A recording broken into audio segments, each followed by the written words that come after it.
मुफ्ती साहब 14 अगस्त जे ॾींहुं मुल्क जी आज़ादी जी ख़ुशी में जश्न मल्हाइणु जाइज़ आहे या न? जेकॾहिं जश्न सां मुराद इहो आहे त 14 अगस्त जे ॾींहुं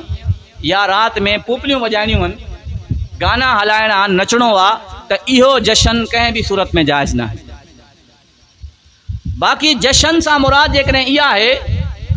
त मुल्क जी आज़ादी हिकिड़ी नेमत आहे ऐं इन नेमत में अल्लाह साईं जो शुक्र अदा कंदे माण्हू बरक़ात नफ़िल पढ़े या रोज़ो रखे